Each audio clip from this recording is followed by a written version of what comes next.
전 세계 기독교인들이 성경 다음으로 가장 많이 읽는 책 중 하나가 철로 역정이라는 책이라고 합니다. 영국의 이름난 청교도 설교자였던 존 버년이 영국 국교회의 신앙과 맞지 않는 불법 집회를 가졌다는 이유로 1660년 체포되어서 그는 12년 동안 옥살이를 했습니다. 감옥에서 12년 동안 보내는 동안에 그는 성경을 많이 연구하게 되었고, 성경을 연구하던 중에 그리스도인이 천국에 들어가기까지 겪는 여러 가지 일들을 고민하고 또 기록하다가 이것을 잘 정리하여서 철로 역정이라는 책으로 발간하게 된 것입니다. 하지만 12년 동안의 그 옥살이에서 갇혀 있으면서 행하는 그 묵상의 결정물이 이 철로 역정이라고 할 수도 있는 것입니다. 그 책을 보면 어떤 사람이 누더기를 입고 손에는 책 한 권을 들고, 그리고 등에는 여러 가지의 무거운 짐을 진 모습으로 등장합니다. 그리고 그 무거운 짐을 지고 성경책 한 권 들고 나서 그가 하는 말, 나는 어떻게 살아가야 할 것인가? 세상에 많은 일들을 경험하고 있는 인생이, 그 무거운 짐을 지고 있는 인생이 나는 어떻게 해야 살 수 있단 말인가? 라고 한 탄식을 하는 것으로 그 책이 시작합니다. 그리고 또 그는 또 고백합니다. 어떻게 해야 내가 구원을 받을 수 있단 말인가? 라고 그렇게 외치는 모습이 책의 맨 처음 부분에 등장합니다. 그러다가 그가 이렇게 외칩니다. 생명, 영원한 생명이 어디 있는가? 라고 외칩니다. 그러니까 생명, 영원한 생명, 이 생명을 외치면서 그 생명을 찾아 달려가는 모습이 거기에 등장하고 있고, 그 달려간 길에서 예수 그리스도를 만나 진짜 영원한 생명의 길을 걷게 되는 것이 이 철로 역정의 이야기의 맨 처음 시작 부분에 등장하고 있는 것입니다.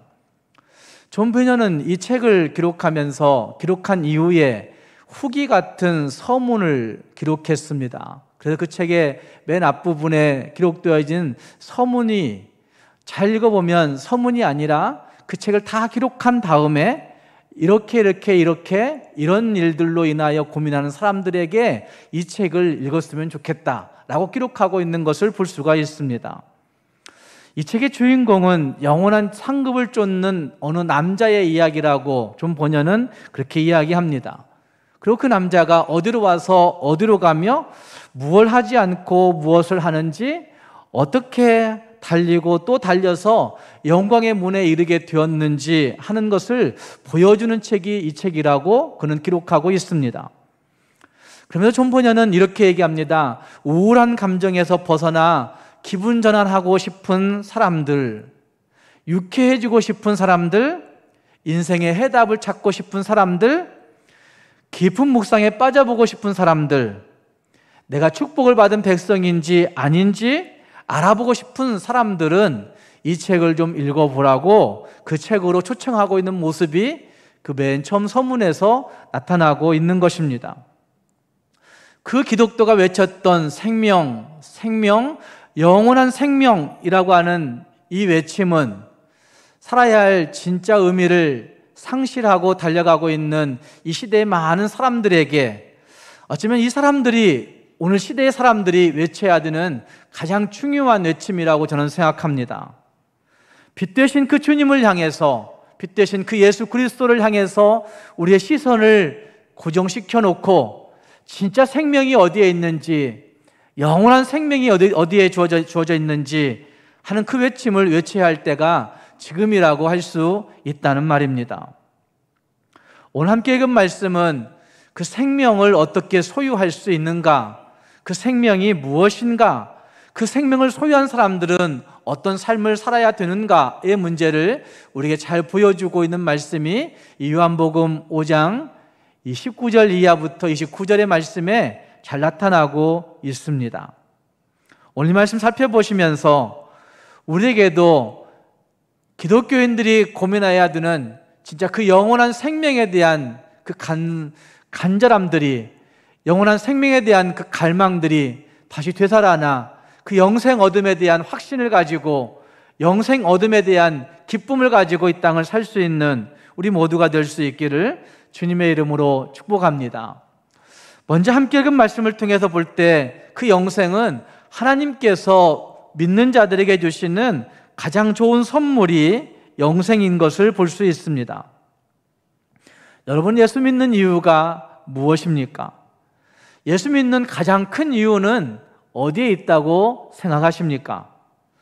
요한복음에서 복음이 기록된 목적을 요한복음 20장 31절 말씀이 이렇게 말씀하고 있습니다.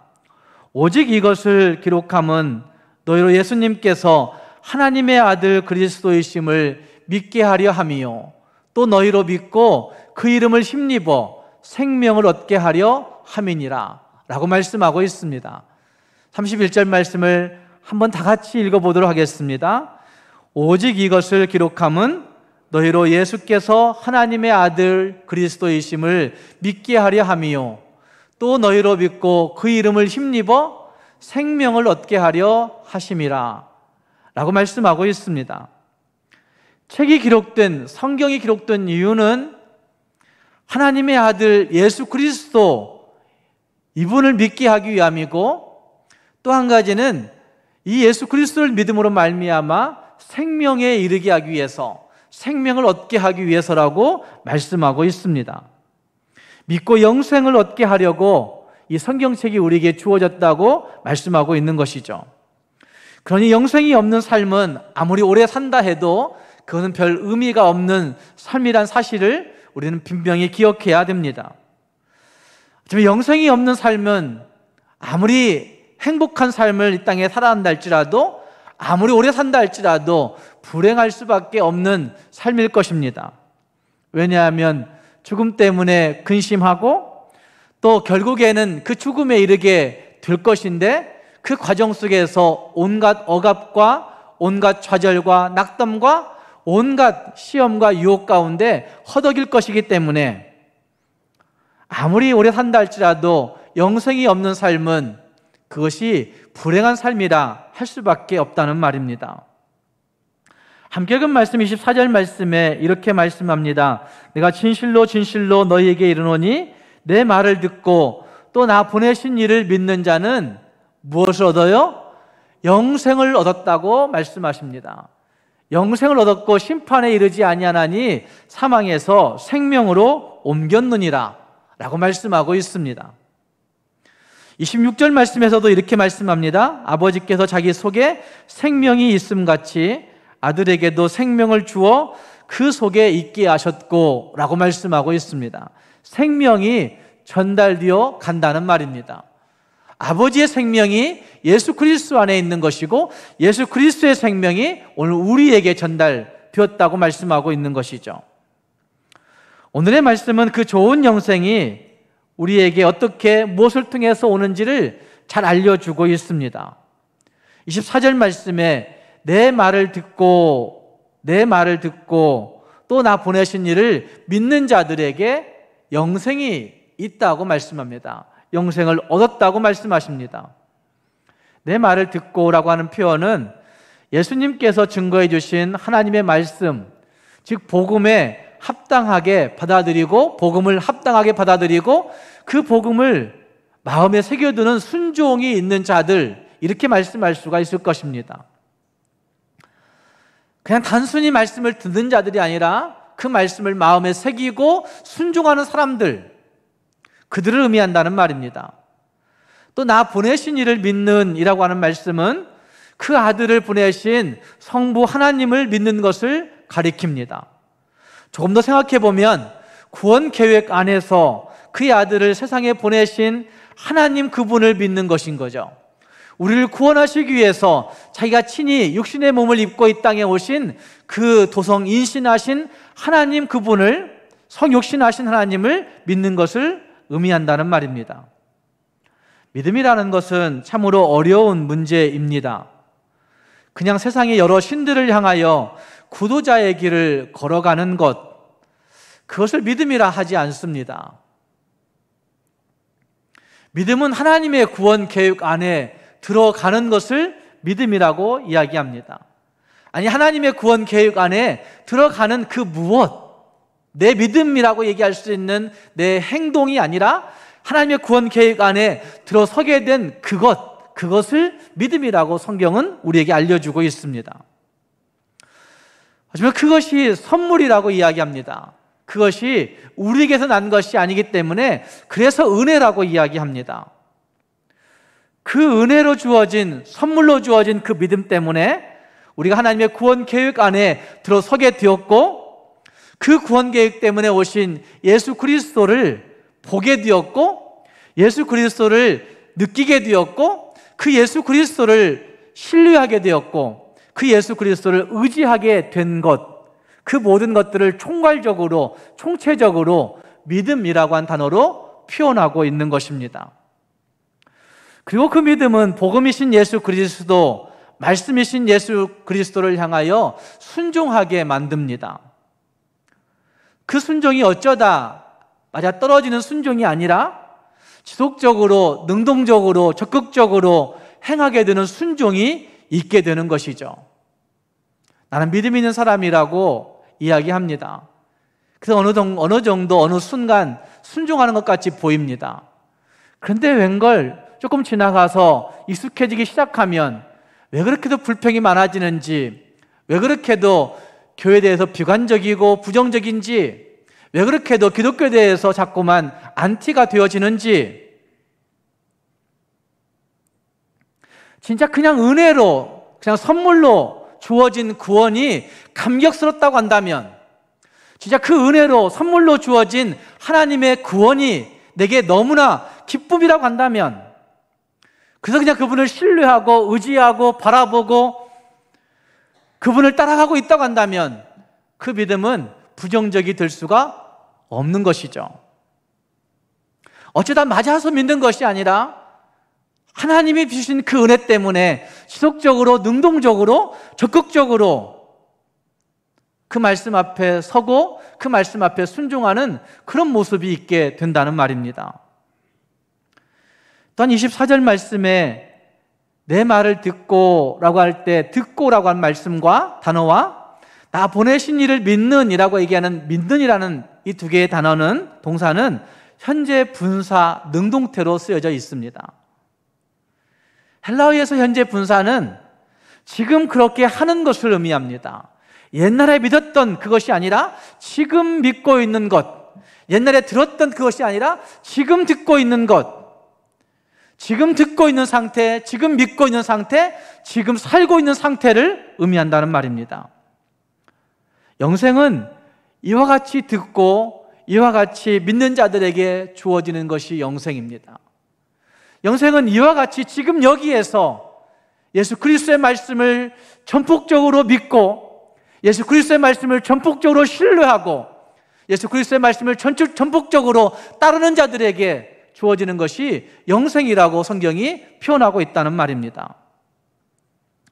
세계적인 가수 마이클 잭슨은 그가 이미 세상에서 떠났지만 그럼에도 불구하고 많은 사람들에게, 노래를 부르려고 하는 많은 사람들에게 꽤 멘토와 같은 모델이 되어 있는 것들을 볼 수가 있습니다. 마이클 잭슨은 생명에 대해서, 장수에 대해서 꽤 큰 관심을 가진 사람으로 알려집니다. 평화로운 세계를 보고 싶다, 이렇게 그가 평소에 얘기했다고 합니다. 그리고 그는 평화로운 세계를 보고 싶은 그 이유 때문에 나는 150세까지는 살아야 되겠다고 생각했다고 합니다. 잭슨이 150세의 장수를 위해서 그의 삶에 했던 많은 일들이 있는데 대표적인 것은 고압산소 치료기를 집에 두고 항상 고압산소 치료기 안에서 잠을 자는 겁니다. 그 캡슐 안에서, 그 챔버 안에서 잠을 자는 겁니다. 고압산소 치료기가 지금은 상당히 많이 알려져 있고 보급되어 있지만 마이클 잭슨이 그것을 할 때만 해도 이것은 굉장히 고가였고 많은 사람들이 갖고 있지 못한 그러한 특별한 장치였습니다. 그래서 그는 화상 치료에 쓰였던 그 당시에 고압산소 치료기를 집에 들여놓고 잠을 청하면서 우리 몸에 있는 가장 좋은 산소를 공급함으로 노화를 방지하고 자기 삶의 그 세포들을 더 활성화시키려고 애를 썼다고 합니다.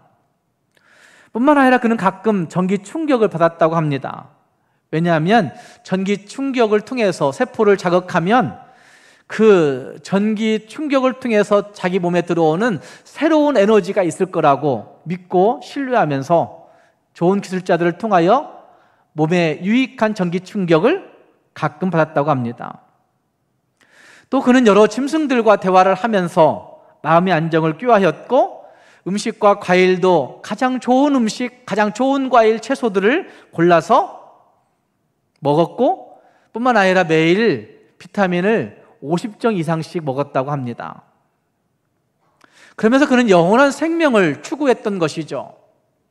적어도 내가 150세까지는 살 수 있다고 영생을 추구했던 사람이라는 말입니다. 그러나 이렇게 한다고 해도 영생할 수는 없다는 사실이 그의 삶에서 증명되었습니다. 그렇게 요란하게 장수를 추구했던 그 사람은 2009년 6월 25일에 마취제와 다른 약물을 과다 복용함으로 말미암아 죽음에 이르게 되었습니다. 몇 살 때 죽었을까요? 52살에 죽었습니다. 150세를 꿈꾸며 장수를 추구하며 살았던 인생이지만 그는 52살에 죽음을 맞이하게 됩니다. 영생은 인간의 노력과 방법으로 소유할 수 있는 것이 아닙니다. 어쩌면 영생은 우리의 어떤 기술을 가지고 계획을 가지고 얻을 수 있는 것이 아닙니다. 우리가 우리의 열심과 헌신을 가지고 쟁취할 수 있는 것이 아니라는 말입니다. 생명의 창조자이신 하나님, 생명의 주권을 쥐고 계신 그 하나님, 생명의 근원 되신 그 하나님을 통해서만이 우리에게 주어지는, 얻어지는 그것이 영생이라고 성경은 말씀하고 있습니다. 시편 36편 9절 말씀에 이렇게 말씀합니다. 진실로 생명의 원천이 주께 있사오니, 진실로 생명의 원천이 주께 있사오니 주의 빛 안에서 우리가 빛을 보리이다. 생명의 원천이 하나님 그분에게 있어서 그분 안에서만이 우린 빛을 볼 수 있다고 말씀합니다. 요한일서 5장 11절 말씀은 또 이렇게 말씀합니다. 또 증거는 이것이니 하나님이 우리에게 영생을 주신 것과 이 생명이 그의 아들 안에 있는 그것이니라. 하나님이 우리에게 영생을 주신 것, 그리고 그 생명이 그의 아들 예수 그리스도 안에 있는 것이라고 말씀하고 있습니다. 영생은 하나님께서 주시는 것입니다. 생명의 근원 되시고 그 생명을 창조하시고 그 생명을 운행케 하시고 지탱케 하시는 하나님이 우리에게 영생을 주신다는 말입니다. 아니, 오늘 말씀대로 한다고 한다면 하나님의 그 말씀을 듣고 그 말씀을 믿는 자들에게 이미 그 영생이 주어졌다고 성경이 선언하고 있습니다.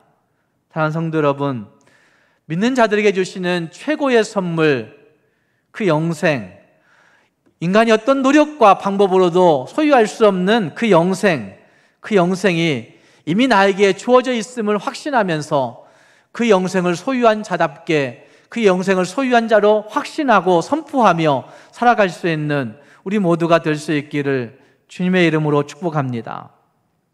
또한 영생은 지금 여기에서 소유하고 살아야 합니다. 24절 말씀에 얻었고라고 하는 동사는 현재 분사형으로 쓰여져 있습니다. 이미 말씀드린 현재 분사는 지금 여기에서 얻어진 것을 의미하고 있습니다. 지금 이 순간에도 계속적으로 얻어지는 것이어야 된다는 말입니다. 지금 여기 이 순간에도 계속적으로 내게 그 영생을 소유해 가고 있음을 말씀하고 있는 구절이 얻었고라고 하는 표현 가운데 있습니다. 또한 옮겼느니라 라고 하는 표현이 거기 등장합니다. 옮겼느니라라는 표현도 이미 사망의 자리에서 영생의 자리로 옮겨져 있음을 의미하고 있는 거죠. 죽음의 자리에, 사망의 자리에 머물러 있는 것이 아니라 이미 생명의 자리로, 영생의 자리로 옮겨져 있다는 말입니다. 영생에 대해서 우리는 시간적으로 이 두 가지의 확신이 분명히 있어야 됩니다. 하나는 이미 얻었다라고 하는 것이고, 또 한 가지는 지금도 얻어가고 있는 것이다 라고 하는 사실을 분명히 확신해야 됩니다. 이것은 요한계시록 2장 말씀과 3장 말씀에 등장하는 소아시아 7교회의 이야기에서 우리는 잘 볼 수가 있습니다. 소아시아에 있는 7교회는 옛날에 잘 믿었던 것들을 자랑하는 대표적인 교회로 이야기되고 있습니다. 옛날에 잘 믿었고, 옛날에 잘 하였고, 옛날에 잘 순종해서 축복받았고, 옛날에 무엇인가를 열심히 해서 신앙의 업적들이 남겨져 있었고, 이 모든 것들도 너무너무 소중한 것임에 틀림이 없습니다. 그러나 지금 여기 이곳에서 하나님의 말씀을 듣는 귀가 열려 있는가 하는 것을 요한계시록 2장과 3장은 묻고 있는 것이죠. 지금 여기 이곳에서 하나님의 말씀을 보고 있는가 하는 것을 묻고 있는 것이죠. 지금 여기 이곳에서 하나님의 말씀을 느끼고 있고 그 말씀을 순종하고 있는가 하는 것을 묻고 있는 질문이 요한계시록 2장과 3장에 등장하고 있는 소아시아 7교회에게 하고 있는 질문이라 할 수 있다는 말입니다. 그래서 귀 있는 자는 성령이 교회들에게 하시는 말씀을 들으라. 귀 있는 자는 성령이 교회들에게 하시는 말씀을 들으라 라고 하는 말씀을 요한계시록 2장과 3장에서 반복해서 말씀하고 있는 것입니다. 칼 바르트라고 하는 사람은 보수 신학에서는 별로 좋아하지 아니하는 성경의 해석가이고 신학자입니다. 그런데 칼 바르트가 쓴 로마서 주석을 보면 그는 이렇게 얘기합니다. 하나님의 아들이신 예수님에 대한 절대 신앙을 방해하는 종교적 이기주의에 대해서 이야기합니다. 여러분, 이 종교적 이기주의에 대한 얘기가 최근에 나온 얘기가 아니라는 얘기예요. 칼 바르트는 적어도 1600년대의 사람입니다. 그러니까 1914년대의 사람입니다. 그러니까 이 1910년대에 살았던 이 칼 바르트가 하나님 그분에 대해서 믿는 신앙을 이야기하면서 절대 신앙을 방해하는 것이 가장 무엇이냐라고 묻는 그 어떤 질문에 그런 종교적 이기주의가 예수님에 대한 절대 신앙을 방해하는 것이라고 이야기합니다. 자신이 가진 종교적 규범과 전통과 경험들과 종교적 호기심들이 영적인 질병으로 발전될 수 있다고 이야기합니다. 경고합니다. 그러면서 종교적 규범과 종교적 전통과 경험들과 종교적 자랑들에 취해 있는 그들을 향해서 그는 이렇게 비유합니다. 운하 옆에 있는 광야에 사는 사람들, 운하 옆에 있는 광야에 사는 사람들이라고 비유합니다. 그들에게 물과 생명을 가져다주는 운하가 있었다고 이야기합니다. 운하를 그곳에 적절한 시기에 건설하는 거기에 엄청난 노력과 희생과 헌신이 들어갔습니다. 운하가 산과 사막을 가로질러 건설되는 과정에서 큰 희생들이 치러졌고 그리고 사람들이 죽었습니다. 그리고 그들은 그 엄청난 노력을 통해서 얻은 그 운하를 통하여 생명을 공급받고 있는 거죠. 물을 공급받고 있는 것이죠. 그런데 아이러니는 그 운하가 말라버렸다는 것입니다. 운하의 양쪽 벽에는 물이 흘렀던 증거가 아직도 생생하게 부여 있지만 그러나 사람들에게 생명을 줄 수 있는 것은 이제 아무것도 남아있지 않다고 칼 바르트는 이야기합니다. 그럼에도 불구하고 사람들은 계속해서 운하를 위해서 일하고 운하를 보호하고 운하를 만들었던 건축가들과 기술자들을 이름을 대대로 칭송하고 있고 운하를 가지고 울고 먹고 살고 있다고. 그러나 그 운하는 단지 역사적 유물에 지나지 않는다고 이야기합니다. 운하는 생명과 물을 가져오기 위한 수단이었는데 이제는 그 자체가 목적이 되어버려서 운하는 역사적 유물에 지나지 않는다. 칼 바르트는 그렇게 이야기합니다. 1차 세계대전이 끝나고 바르트가 스위스와 독일 교회에게 했던 경고입니다. 오늘 우리가 주의를 기울여 들어야 하는 부분이라고 생각합니다.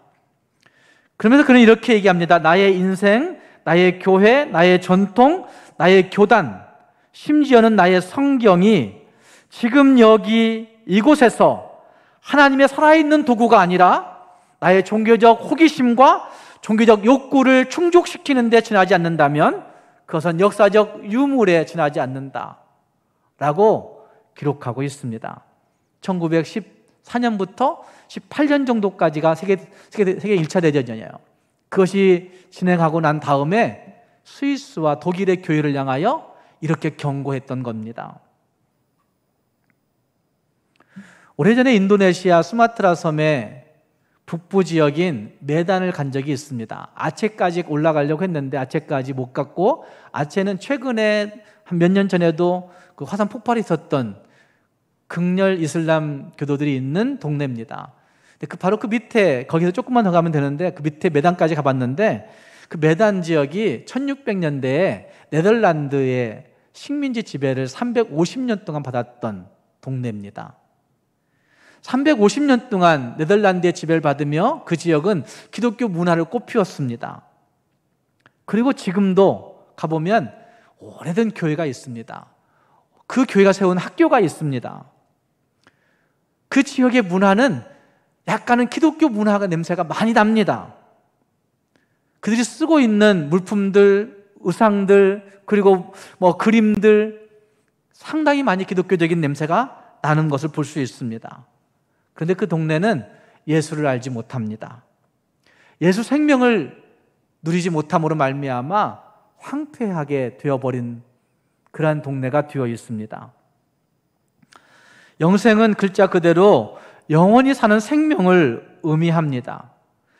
그런데 사람은 누구나 영원히 삽니다. 누구나 영원히 삽니다. 복음을 듣고 순종하여 현재 영생을 소유하고 있는 사람들도 영원히 살고, 그들만이 아니라 예수를 믿지 않는 사람들도 영원히 삽니다. 문제는 어디에서 영원히 사느냐 하는 것이 문제입니다. 구원받은 성도는 천국에서 영원히 살지만 예수를 알지 못하는 사람들은 지옥에서 영원히 삽니다. 그런데 아버지의 말씀을 듣는 그 영생, 아버지의 말씀을 듣고 믿음으로 말미암아 얻는 그 영생은 지금 여기 이곳에서 얻어야 되고 얻어가야 되고 누려야 되는 영생이라는 사실을 성경이 우리에게 말해주고 있는 것입니다. 25절 말씀에 곧 이때라 듣는 자는 살아나리라 하는 말씀도 지금 여기에서 들어야 되고, 지금 여기에서 믿어야 되고, 지금 여기에서 영생을 누리며 살아야 할 것에 대해서 분명하게 말씀하고 있는 것입니다. 사랑하는 성도 여러분, 나는 지금 영생을 소유한 자로 살고 있습니까? 지금 여기에서 현재의 영생을 소유하고 있으십니까? 지금 여기에서 영생을 소유한 자답게 살고 있으십니까?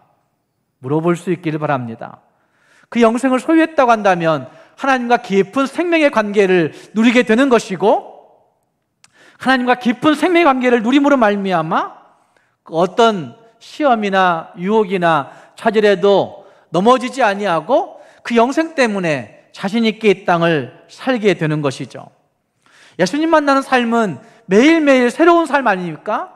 그 영생 깊이 들어감으로 말미암아 하나님과 매일매일 새로운 관계로 말미암아 서게 되고, 만나고 싶어지고 느끼고 싶어지고 하나님으로 가슴 설레이는 삶을 살게 되는 것이죠.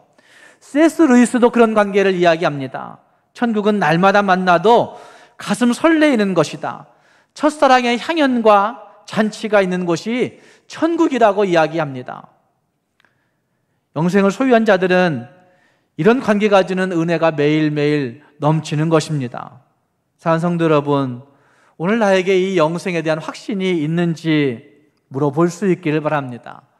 그리고 그 영생을 통해서 얻어진 하나님과의 깊은 관계가 내게 있어서 그 관계 속에서 매일매일 그 삶의 은혜를, 매일매일 그 삶의 기쁨을 누리며 살 수 있는지 우리 자신들을 돌아보면서 우리 모두가 영생을 소유한 자로, 영생을 확신한 자로, 영생을 선포하며 매일매일 순간순간마다 그 은혜, 그 기쁨 누리고 살아갈 수 있는 우리 모두가 될 수 있기를 주님의 이름으로 축복합니다. 기도하겠습니다.